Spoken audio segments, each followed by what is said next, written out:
We also got a hi from Ed Epps, Ron, so that's great. It's been an old friend, yeah. All right.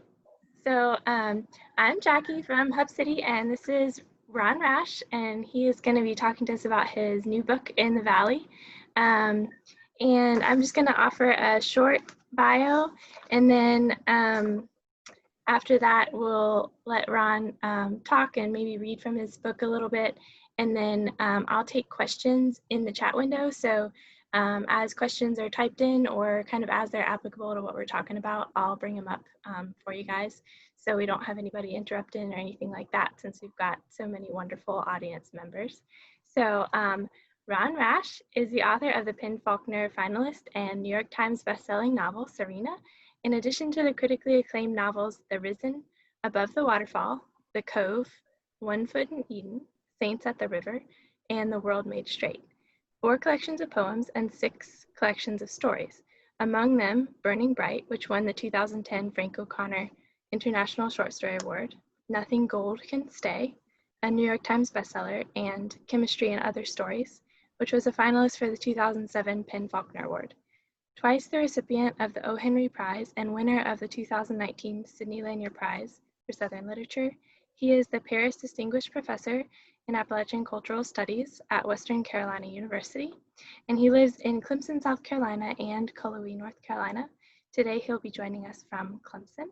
So thank you for joining us, Ron. He's very special and close to our hearts in Spartanburg, and we are so happy to have you. I'm happy to be here. I mean, I wish I were there, but this is, I guess, the second best. But it's always good. Hub City's doing some great work. The press and the bookshop, and I think it's just a great thing for Spartanburg. And I thought I'd start off by I wrote the central part of the book. I have 9 short stories, but also I have a novella, which brings back, in some ways, Serena Pemberton. And I didn't want to write Ghostbusters 2. I've always been leery of second novels that kind of play off another novel, you know. So I didn't want to do that, but I did feel like there were certain stories there, particularly the story of a logger named Ross, I wanted to do more with. But I didn't want to feel like it was just an appendage, so I worked pretty hard and finally got a sense of using the animals leaving this valley as being logged as a kind of reverse Noah's Ark. The animals, instead of getting on this kind of ark-like valley, leaving it, you know, like a ship, as they would a ship. So that's when I felt like it worked separately as a novella. But I wanted to start with just a very brief introduction when Serena comes back. And I had a couple of things in mind with this. One, I've always been impressed by Martha Gellhorn, who was an amazing journalist, particularly during World War II. Some of you, I'm sure, know of her. And the other thing that I thought might be kind of interesting always was when Hitler had his propaganda movie Triumph of the Will, they showed him descending out of the air, you know, like you know, a god or goddess, and I thought that would be kind of fitting for Serena. So I'll just start with this just a little introduction, 2 pages. When Serena Pemberton stepped out of the Commodore seaplane in July of 1931, a small but fervent contingent of reporters and photographers awaited her. Except for the pilot, she was alone. Those who would accompany her to the logging camp, both beast and human, had arrived by ship the night before. They were already on the train that would take them from Miami to North Carolina. All except for her minion Galloway, who procured an automobile to drive Serena to the station. As the metal ramp was ready, Galloway positioned himself beside the bottom step. He was short and wiry, shabbily dressed, a purple stump protruding from one sleeve. As cameras flashed mere inches from his face, he did not blink. As Serena descended, the first question shouted at her addressed the rumors surrounding her husband's death. For a moment, it didn't appear she would answer, but when her booted feet settled securely on the ground, The question was asked again, but with a caveat. Had she loved her husband? I loved my husband, but one always learns from disappointments. But what of his death, Mrs. Pemberton? And what of so many others of your acquaintance, the reporter asked. Logging is a dangerous business, she answered. Galloway was in front of her now, but Serena, almost a head taller, was clearly visible. He cleared a path as more questions came. Would she continue to fight against the national park? Would she address the rumor that she's connected to the recent demise of Horace Kephart, the park's chief advocate? Did she oppose the Davis-Bacon Act? Why risk a transatlantic enterprise when she and her late husband had achieved so much in the United States? Galloway opened the DeSoto's passenger door. Serena was about to get in when the sole woman in the group, a reporter for the New Republic, stepped close. She was very young, but like Serena, tall and blonde. When will you have achieved all your ambitions, Mrs. Pemberton, she asked as others jostled around them. When the world and my will are one, Serena answered. So we get her back into North Carolina and into some mayhem.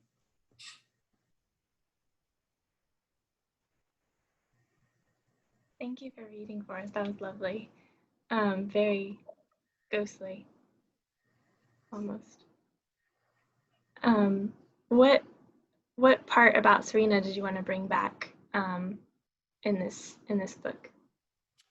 Well, one reason I wanted to go back to that era when the Smoky Mountains Park was being built is because right now, and there's so many questions and so much on our minds that sometimes certain stories and important stories also get lost. And right now, what's happening with environmental motivation, EPA regulations being taken away, that, there's a real threat again to the national forest. I mean, we're just hearing about that in Alaska in the last day or two. So I kind of wanted to go back and also see, go back and kind of remind myself as well as a reader maybe that how easily something like this can be lost, how hard gained it was, that national park. So that was one motivation, but probably the primary motivation was going back to a character named Ross. I'd always felt there was a lot more to his story, and this gave me a chance to work on that. But also it was kind of interesting as I was finishing up the flu, our COVID epidemic began, and I kind of tied that into Ross and his family in the 1918 flu epidemic. And so I think the novel kind of resonates into that as well. But I'd like to think it shows Ross in a very heroic light in this novella. How long have you been working on it? Oh, off and on about 2 years. I kept, once again, trying to avoid just it kind of feeling like, as I say, just something just tagged on. And as I say, when I finally realized that I was going to have breaks in the chapters where we see different animals leaving the valley, John Lane helped me with that because I wanted to figure out which birds would leave first, which would be last. And so John helped me on that. But that's when I felt like it worked independently. Okay. Oh, there's another person trying to come in. And when did you first kind of decide you wanted to start writing it? Had it been in your mind for a while before you started, or? Yeah, Ross had been, and I always felt like there was more to his story. That was the part that in some ways probably interested me, but also I wanted to we don't really get much about Rachel Harmon in the novel at the very end. And I thought it'd be interesting to kind of give the readers a sense of what her life has become.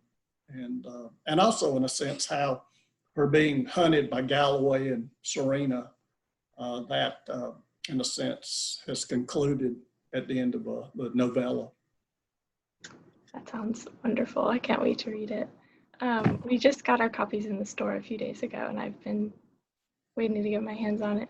I have a question from Maris asking, how did you conduct research on the era and setting? Well, I read oral histories. I also, do a lot of research just using books.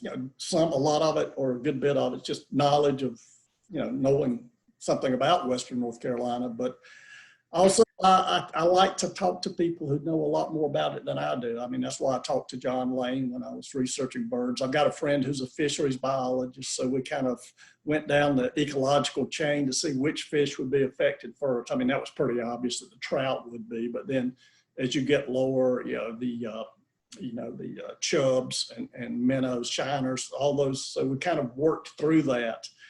But yeah, I like to talk. I like to talk to people, particularly people who know a lot about it. And the best is when I can get the fanatics to talk, or the people that don't care about anything else. Because when I wrote Serena, I interviewed a guy. I got to know him pretty well. 12 people hunted with an eagle in the United States, and he was pretty obsessed with it. But that's what was really interesting when we would talk, because he would tell me things I would never come across on my own.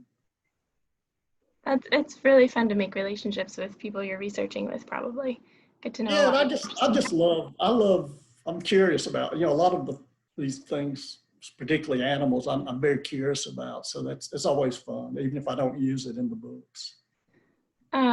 Someone asked a question kind of related to your note about trying to spread awareness about the environment. She said, I've been a political activist for decades, and 2 years ago I moved to Beaufort to focus on creative writing. To my political activist friends, this seems like a step down from the access I had achieved. And she thinks that the opportunities are greater to reach more people and change their hearts and minds in a literary front.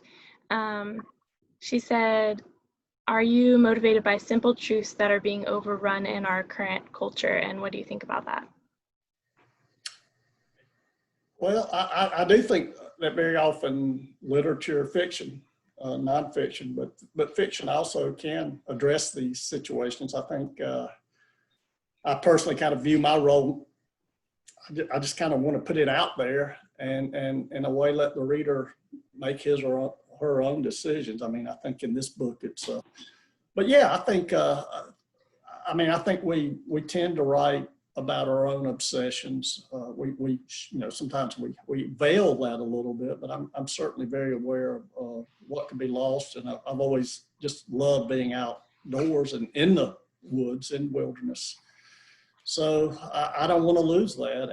And I think that particularly someone who's really a political, very politically active, also realizes that in a way, I think the internet, what we're doing right now in some ways is gives us too easily an illusion that we're not connected to the natural world, but whether we want to be or not, we are. And if the planet dies, we're going to go with it.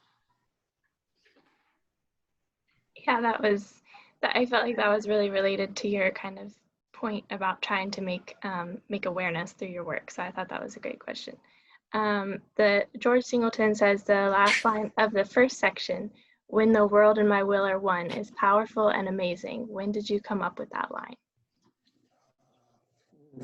Well, that was actually something I spent a lot of time on. I knew that she was only going to. What's going on out there? Make that one. There's like 3 juke traps. I don't know who that was, maybe a poltergeist, but yeah, I knew that I wanted her to say something that was going to conclude that particular section, and I wanted it to really kind of show her how frightening she is. I mean, she really is a Nietzschean, which George as a philosophy major ought to appreciate, I think, but it just was right. And also I like the cadence of it. I'm a poet as well. It just seemed a good way to conclude that. So yeah, that's kind of how it went. And George has a book coming out, and I'm really excited about that, as you guys know, Hub City's doing. So I think people are going to look, I'm really looking forward to that. So I think we're going to do a couple more events together. And I'll get to be the butt of his humor.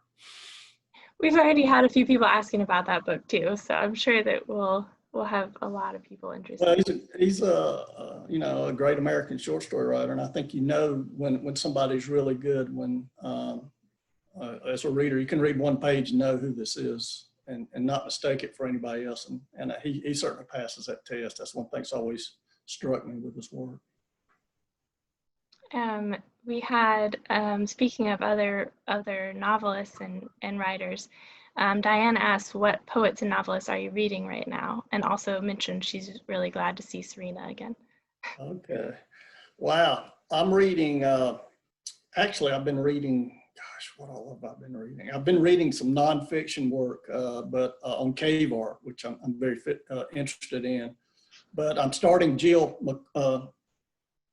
book, oh gosh, Jill McCormick, yeah, her book, and I've been reading a lot of poetry lately. I've been reading Hart Crane. He's a poet that in some ways is, he's kind of been forgotten a little bit, but wow, he's great. You know, been reading, Jill McCormick's work, and let's see, Carson McCullers. I reread Heart as a Lonely Hunter. I wanted to see what she did, if that book did what I thought it did when I read it about 20 years ago, and it does. That's an amazing book. So I've been reading that.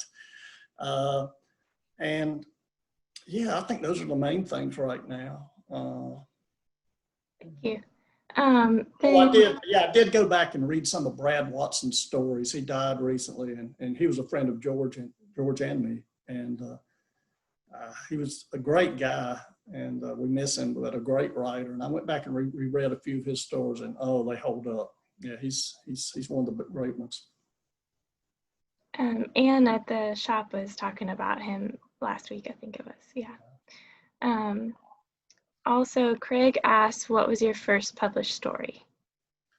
I actually, when I was, gosh, I don't know, 21 or 22, I've been trying to write a couple of stories, and I wrote one which was pretty sick, about a guy who hunted bodies with a snapping turtle that he had tied to a length of rope. I don't know where that came from, but anyway, yeah, that was the first one, and it actually won a little prize in my county in North Carolina. They had, I don't know why they did this, but they had a kind of fair or something, crafts fair, and they gave an award for the best short story. I think it was $25 or $30, and I won that, and I thought, wow, you know, this is pretty good, you know, get paid. And then it was probably about 10 more years before I got anything besides 2 or 3 copies of my story in the magazine. I actually got paid for another story, but yeah, that was actually probably about the first one. And then a lot of ones that didn't work, and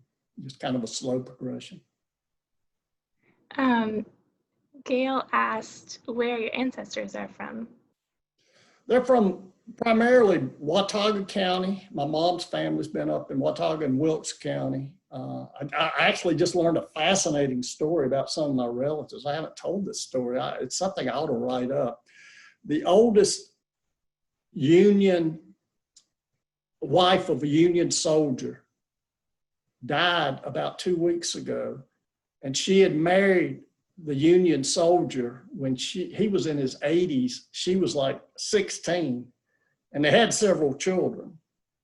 And he came from Wilkes County, so he was one of my distant ancestors. And so that was interesting. And also it was interesting because a lot of times, you know, we think of everyone in the South fighting for the Confederacy, but a lot of my relatives fought Union. I mean, the only photographs I have, they're in Union uniforms. So Watauga County, and also Buncombe and Madison County in North Carolina. So both of those. My family, you know, my dad and mom actually came into South Carolina. Both had been living in the mountains of North Carolina. They came down and actually met in a cotton mill in Chester, South Carolina. Oh, wow. So near both places that you live, pretty much. You have relatives from. That's really amazing. I'm sorry, I'm trying to track This was a question, I think it was a question about the wall hanging behind. It says, "What's the wall hanging behind your left shoulder?" I'm not sure who that's referring to. You mean, is it the picture? I think it must be the picture. Yeah, well, there's abstract art by Robert Burnside or folk art or outsider art. That's there, but actually to the right here is my mother, and it was actually a painting made by my father Oh, wow. when they were dating, in Chester. So I How don't know if sweet. it can be seen, but yeah. Yeah, I thought that might be a family Yeah. picture or painting. Yeah, So. yeah, he painted that for her, and yeah. Oh, that was from Terry from Kolowee. So, Okay. Ed asks if you're writing any poetry these days, and is there another book of poetry in the works? And it was a three-part question. How do you see that your poetry has changed over time in subject and style? That may be Ed Epps. I wouldn't be surprised. Okay. Well, that's not surprising. Good to hear from him. Well, actually, I got a new poem out that came out in Appalachian Journal just last week. I'm kind of wanting to go back to poetry. It's been a while, and it's a very different experience. It's more working sounds within a line. I think my poetry tended to be maybe more narrative early on, less personal, or very overtly personal. And as I worked toward actually a book published by Hub City, Waking, I started including some what Wordsworth would call spots of time, those moments, particularly in childhood, when there's a sudden illumination, sense of transcendence, particularly in the natural world. So I tended to I'm not a very autobiographical writer, but in some of my later poetry, I've kind of touched into that, particularly my childhood. So I don't know if I go in another direction. I mean, if I go back to poetry, I'm not sure what I'll do. I don't want to do the same thing. I've been using a very tight 7-syllable line, but I think I need to open that up a little bit. There's a question from Paloma that kind of relates to that she asks, can you tell us about your writing process, like your setting? Do you write every day? And do you need objects nearby that inspire you? Yeah. Yeah, I'm very much a Protestant. I tend to, it works different for other, different people, but I tend to want to work every day. And, some days, obviously, I don't do much but just stare into at the wall. But I like the idea of just making it a natural part of my day. I mean, it's the same as exercise. I'm pretty ritualistic. When I get up, I like to exercise for about an hour, and then I like to write. That seems to get things going. I do have certain rituals, particularly I usually drink right now about 80 ounces of tea a day. I've had to switch to unsweetened, which really I think is shameful for a Southerner, but I was doing too much of that. But yeah, that, and just kind of wanting certain things, certain places, a pad in a certain way, and all those things I think are kind of like warming up. George and I actually both ran track, and part of what you do to prepare to race or even to train is you have to go through certain warm-ups and get yourself ready before you go. So yeah, I tend to write every day, particularly in the mornings now. I do that more now. I'll usually write in the mornings, take a break during noon, and then come back and see how much energy I've got in the afternoon. See if sometimes I do more than others, but I try to get in, pretty solid amount of writing every day.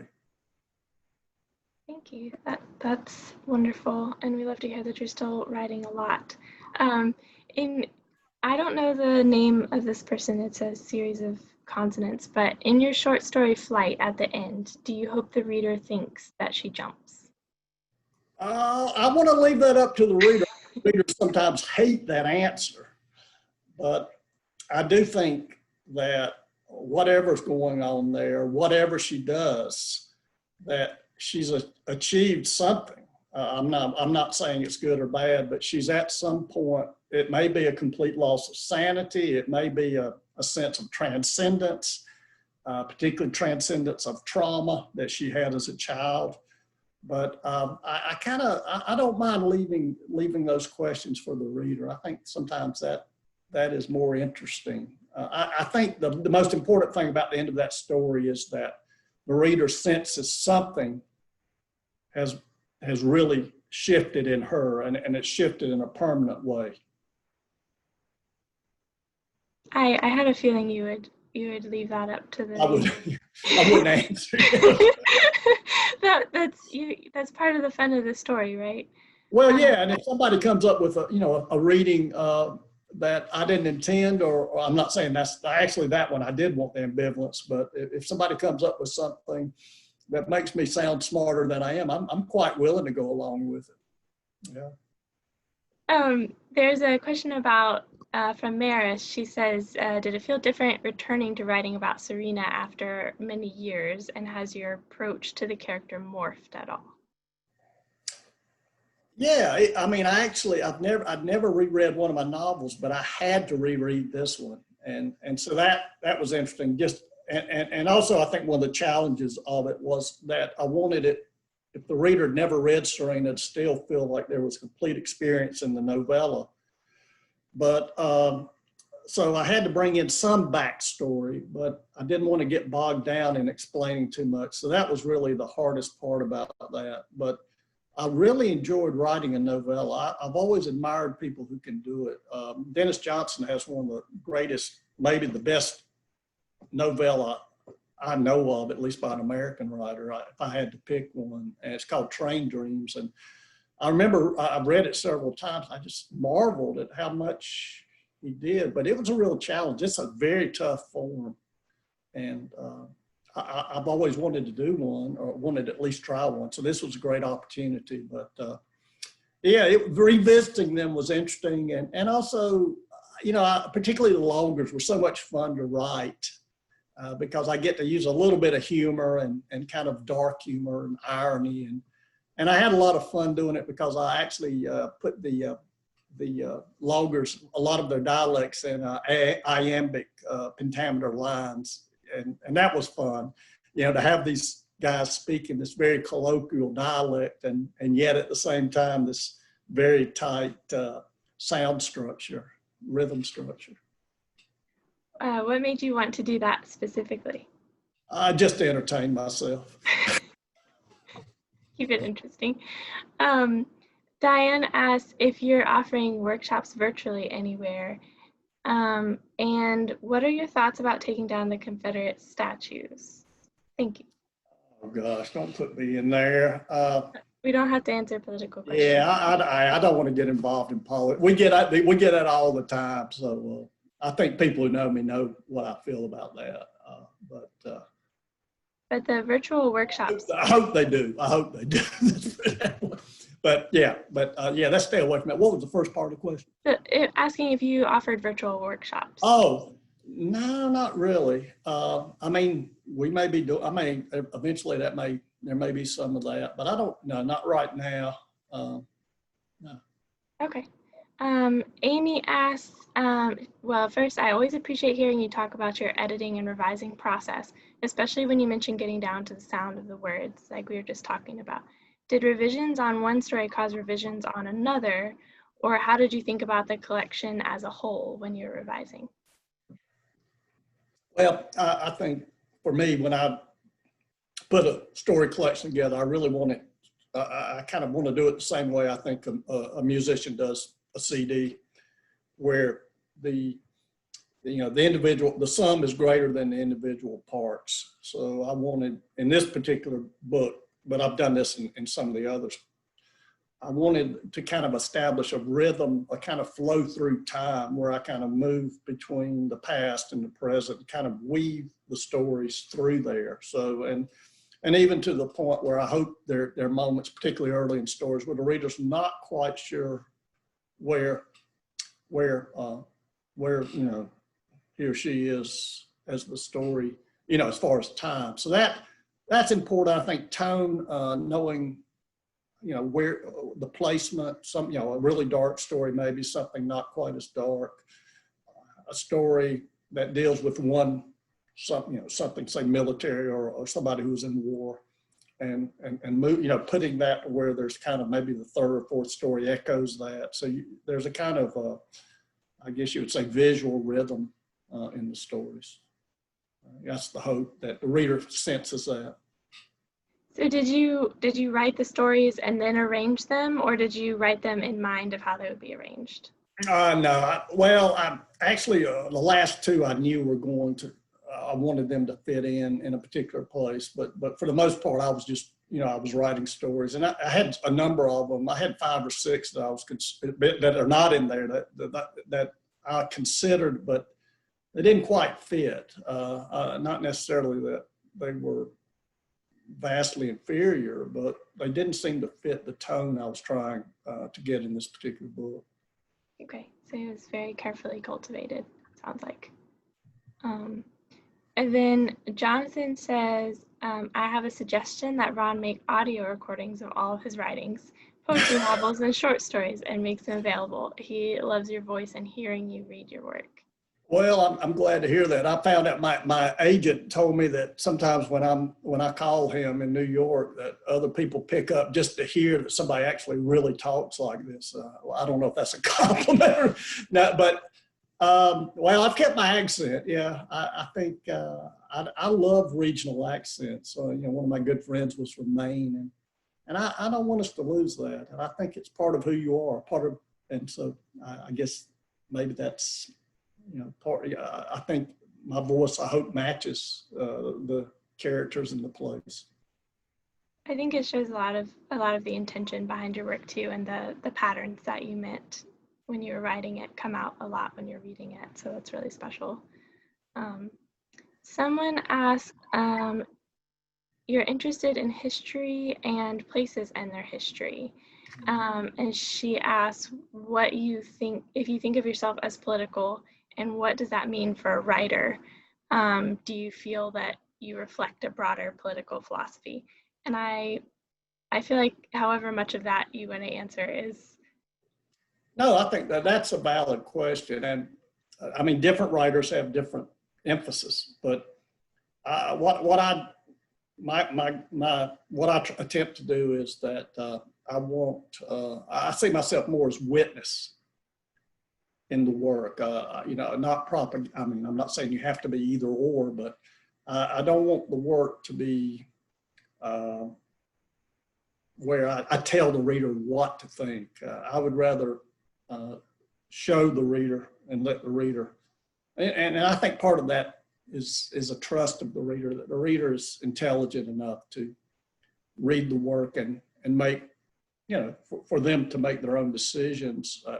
I mean, I think, for instance, in the valley, when you watch this valley being completely destroyed, every tree in it being taken down, it's pretty obvious that I don't have to tell people this is horrific. I think if I show it, that's the most powerful way. I mean, because the reader doesn't feel that the reader is being pressured into seeing this in a certain way. When I wrote my second novel, Saints at the River, I wanted to write really an environmental novel, but I wanted to make it as complex as possible, where something really important, protecting the wild and scenic river becomes much more complex because of a situation where a child's body is in the river. I think that's what we have to do, because if we can't show, not necessarily, you're not trying to show each side equally, but I think you have to acknowledge the complexity of some issues. I mean, in the valley and in Serena, it's easy to say, this logging is terrible. These people shouldn't be doing this. But at the same time, or even right now in Kentucky, people shouldn't be mining for coal. And it's easy for someone like me to say that. But if I'm a miner and I've got 3 kids,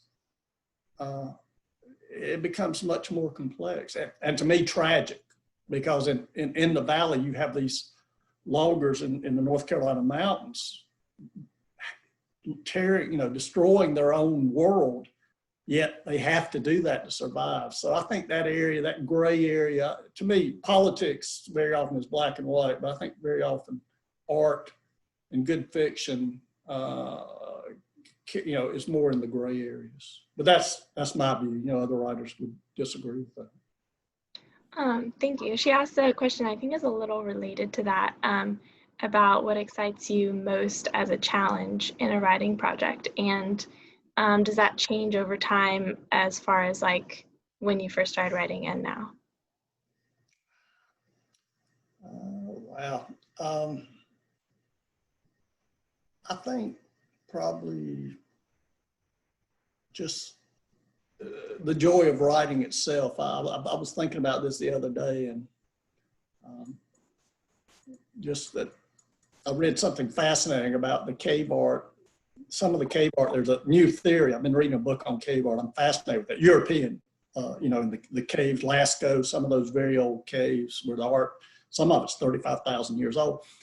And there's one theory which I found really interesting, and that is that at least in some of the caves, once the art was completed, that whoever completed it would never go back in. No one ever saw it. And in a sense, it's almost as if the ultimate art is in the actual creation of it. And that to me, I really can't get that out of my head right now. That's just that idea. But what I'm getting at is, I think for me, it's the actual being in that place where I'm creating it. That's the thing that kind of drew me toward it, which started with reading. I mean, that I could read other writers who could do this. And then just the joy of that. And I think sometimes people might be skeptical of this, but I think even if I'd had no success, never published a book, that I would not regret having spent so much time in my life, because I think there's a certain very difficult joy in it. And but there are times when it's maddening. But I think it's just the joy in the creation itself maybe is the best thing. That was really thoughtful. Thank you so much. Tom McConnell asks, other than the length of the form and the length of time stories and novels take, how do you view the different forms as a writer, and how do you go about writing and planning each? Each novel or? Each form. Oh, each form. Well, a lot of times, Tom's a very fine novelist. I mean, Spartanburg just has so many good writers over there. So you guys ought to really be proud. Michelle Stone and, Dino, all sorts of great writers, John. Yeah, I tend to start off with an image, and I can hear George laughing right now. He gives me hell about this. But it does. It starts, and sometimes I think it's a poem. Sometimes I think it's a short story. Sometimes I think it's a novel. I mean, no, I never think it's a novel. I don't want it to be a novel. I'd rather jab pencils in my eyes than write a novel. But I don't know. Very often I'll start a short story and realize, well, this is a poem after a while. Or usually it's more, I'll write a poem and then a short story, then a novel. There have been several of my books that began that way. But they always begin with images. And sometimes I don't know. And sometimes I kind of, cannibalize my own work. I'll write a short story about it, and then I'll write a novel about it, and even a poem about it. So I guess you could say I'm very limited. I have to use whatever material I can in many ways as possible. When you move from, like you said, like a poem to a short story to a novel, is that just because you're not able to express the whole image with the first? Yeah, that's it exactly. I mean, something's still nagging me. I think that's the best way to say it. When I wrote my third novel, The World Made Straight, I had a character that in a short story, young kid, 16 or 17, ended up getting killed for doing something stupid. And I really kind of felt bad about that, because I did plenty of stupid things when I was a teenager and survived. So I revived him. I brought him back and wrote a novel in which he could survive. So, you know, sometimes you do stuff like that. I mean, at the end of the short story, it looked pretty much like he would be killed. You don't absolutely see him killed, but it seemed like that was how it was going to. That makes sense. And that's kind of you also came back to Serena, like there was more to her story too. Yeah, so. yeah. Maris asked, have you visited the Haygood Creek petroglyph site? I think I said that right. No, not yet. I've read about it. I've seen photographs of it. I need to get over there. Haywood Mill, is that? Yeah. Haygood Creek. Haygood Creek. Okay. No, I don't. That may not be the same one I'm thinking of. But I will. I should. So that'll be something to do. So. She says it is by Haygood Mill. Okay, yeah, I've heard about that, and I've been planning to go for a couple of years. I need to get over there and look at it because I'm sure it's amazing. And you know, we have some things like that around Silva too, and which I have seen. But yeah, that just fascinates me. I think, for instance, the cave art, but also that art, just this human need for art. I mean, sometimes we don't know what if the motivation was religious or aesthetic, but there's something in us that seems compelled to create. And I think that's one of the glories of the human race, you know, that we can do something good. What's your favorite site that you've gone to see? Oh. Do you have one? Yeah, Judicola Rock is pretty impressive. That's near. You know, you've been to Silva, so you probably are aware of that. I've heard of it. That's striking, and yeah, that's probably the one I would pick. Thank you. I'll have to go there. Tom asked, what's the book about cave art that you're reading? Oh gosh, I can't remember the name of it. But wow, if I could get up and get it, but it's fascinating. Tell Tom I'll email him. Tell him to email me and I'll send it. But it's about a woman who, and what makes it so interesting, and it's terrible, I can't remember the title because I'm reading it now. But she started off. She got her PhD at Sorbonne in modern art, and so she brings that perspective as she goes and actually goes into these caves in Europe and writes about it. She's a very good writer. I mean, she actually writes in English. It's not translation. Wow. And she just, it's a pretty stunning book. And as I say, I've always been obsessed with that, even when I was a kid, with those images. There's something about them, I think, that really hits us pretty deep. I would argue on a Jungian level when we see them. So, but yeah, tell Tom I'll get it. Yeah, and I'll even send it to Hub City. So if anybody asks, because it's an amazing book. Yeah, you can email it to me. I'm gonna get it. Let me get it. We got. Yeah. I'm gonna feel bad if I don't now. You're fine. No, well,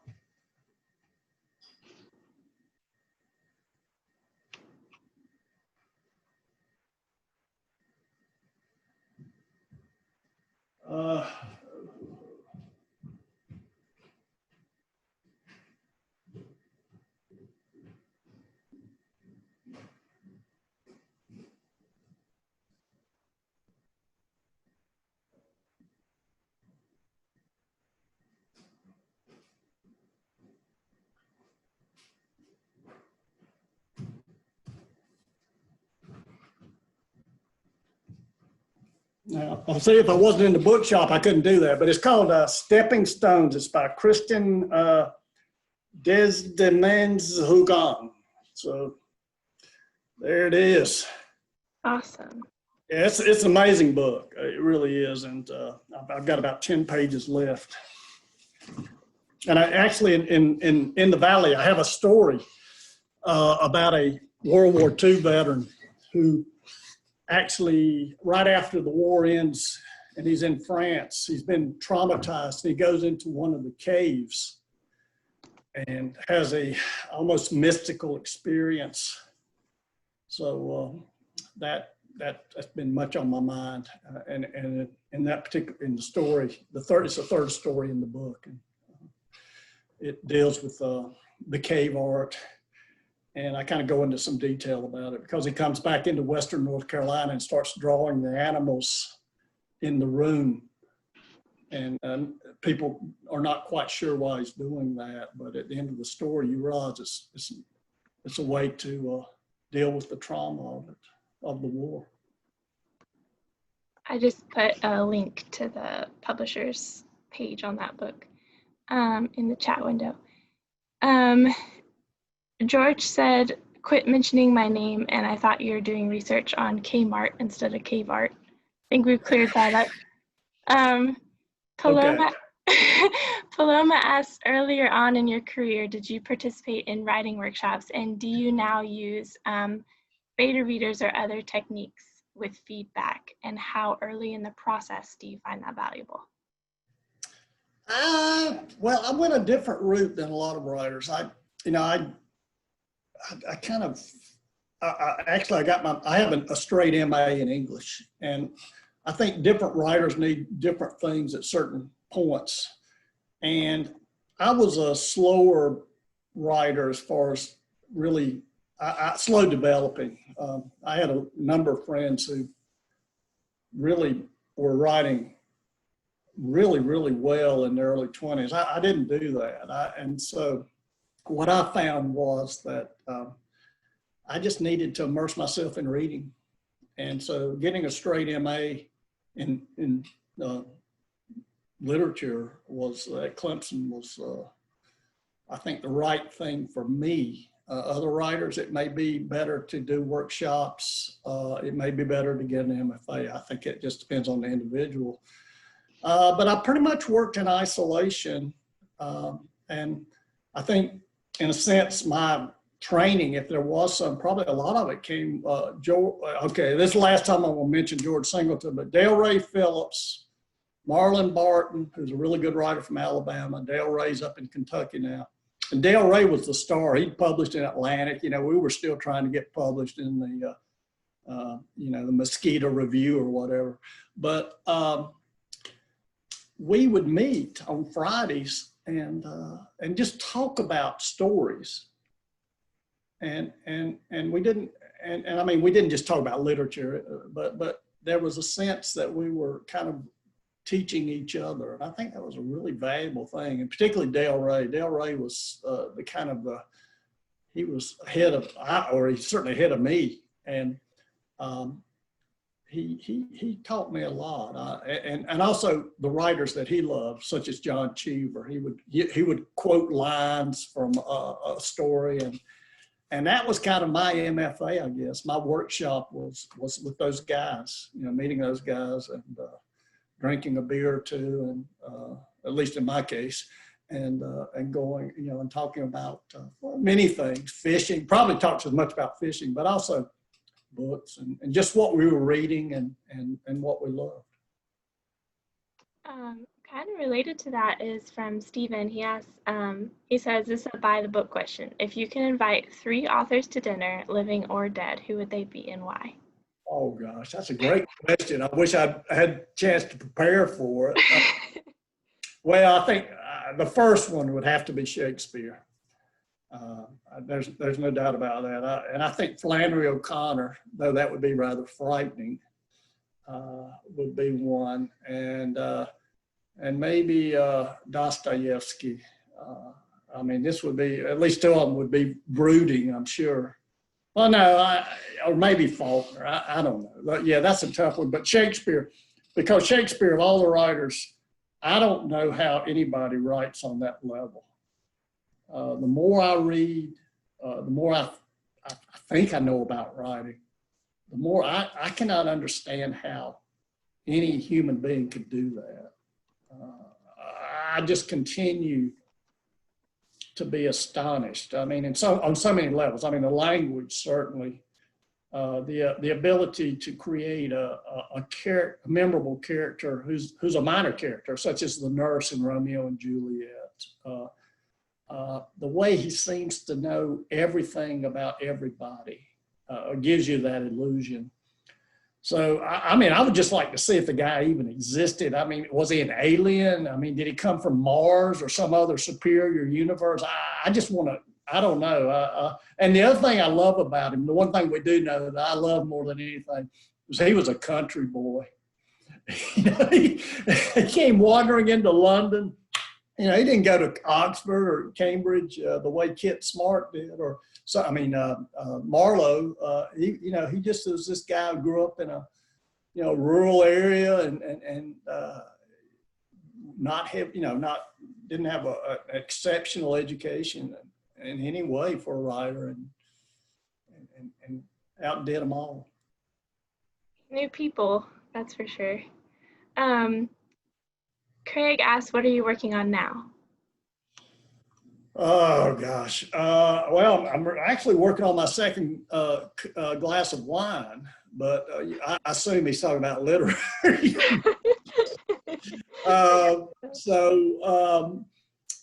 You know, I'm just kind of in between. I'm writing a few things. I'm not even sure where they'll go, but I'm kind of superstitious about that. You know, I don't like to show my hand much, but you know, I do want to go back and write some poems. And you know, I've had some poets who kind of inspired me, like Hart Crane, but also Catherine Carter up at Western is doing some. She's doing some really good, I think, important work, particularly about ecological matters and showing us the natural world. And you know, people, you know, reading people like that, being around people like that, because she's at Western, it inspires me. It makes me want to write better. Thank you so much. I love all of the author suggestions too. I had a few. I think if anyone has any other questions for Ron, I think we're wrapping up on the questions. But so far I have several thank yous for you. Ed said, thanks so much, you're a treasure and almost as much fun as George. Well, yeah, I know. Yeah, almost, yeah. And then Diane says, thanks so much, be well and safe. And then, there's one more question from Terry. Have you been struck as a writer by the strange ways the COVID virus has altered the world of everyday life? Oh yeah, oh yeah, and actually, as bad as it's been, I think some good has come out of it. At least I would like to believe that. I know it's true in my case. I mean, my life really hasn't changed that much because I sit in a room muttering to myself as I try to write, you know, for hours. But I've noticed that it's like we've slowed down a little bit. And that's really a good thing, I think. I mean, I've noticed even in my own life, I'm reading more. I'm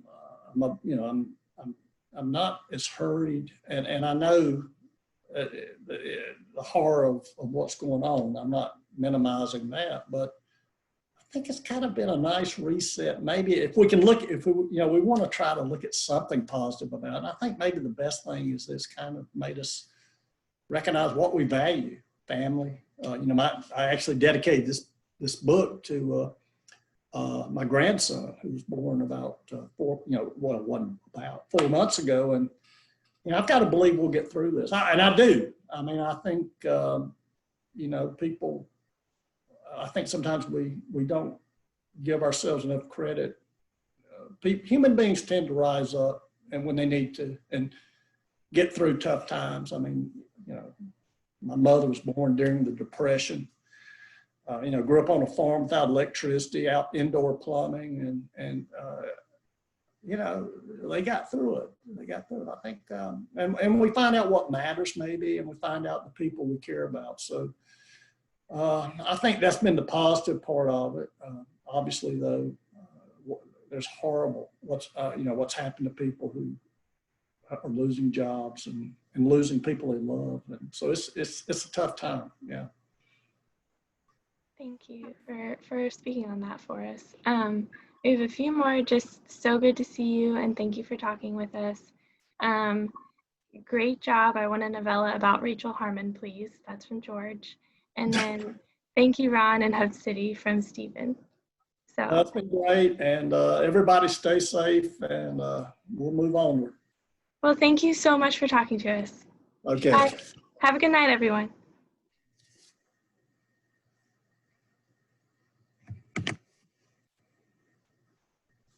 Thank you. Enjoyed it. Thank you.